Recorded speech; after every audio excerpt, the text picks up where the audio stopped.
The next speed that you are going to write now was the question paper set at the Tamil Nadu Government Technical Examination senior grade, and the dictation is given to you by R. Rajagopalan. Get ready? Begin. Sir, at the very outset, I would like to express my gratitude to the honorable members who have participated in this debate and who have given concrete suggestions.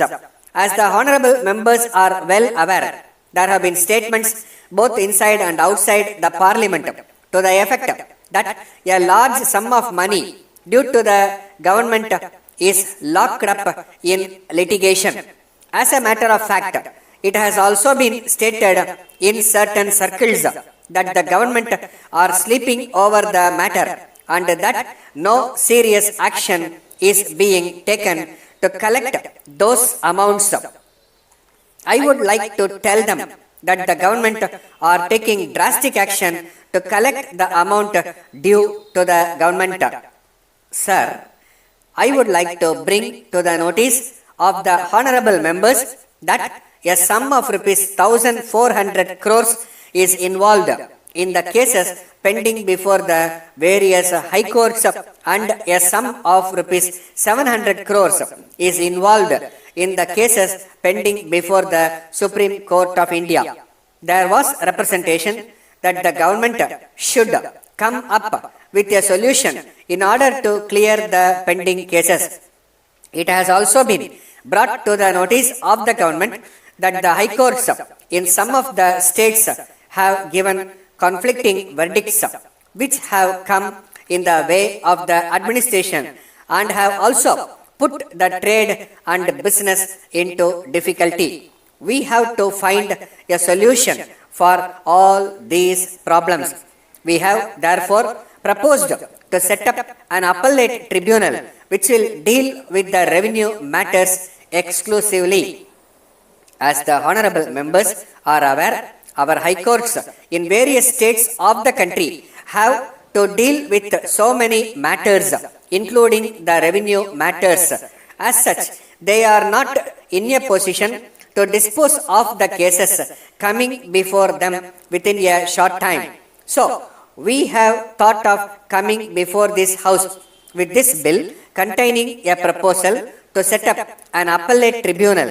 I therefore request all the honorable members to bear in mind the history that lies behind the setting up of the tribunal. In this connection, I want to tell the honorable members that this is a measure for speeding up justice.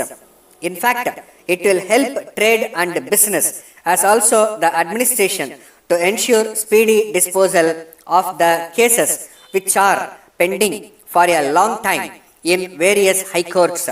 Today, the resources have a vital role to play in our economy. They are required for our various developmental activities. As an honorable member rightly pointed out, if revenues which are due to the government and through the government to the nation are held up because of the pending cases before the courts, it will create difficulties.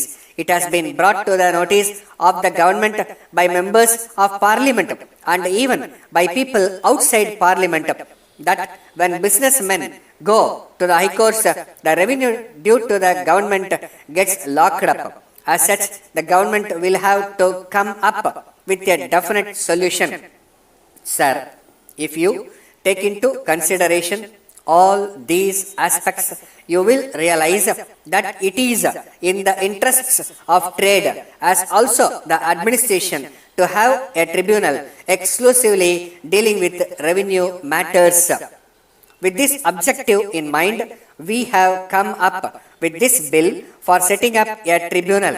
I appreciate the concern expressed by an honorable member that we should come up with clear legislation and there should not be any deficiency.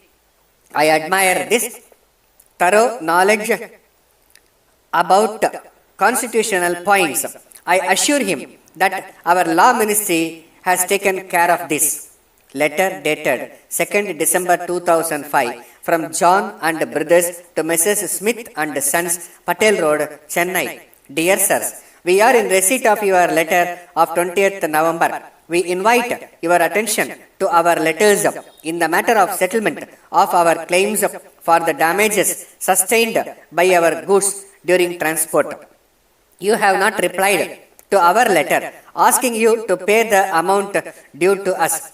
Your local representative delivered the goods in a damaged condition during the month of October, and as you will observe from the certificates, he examined only some items but left the other items unchecked.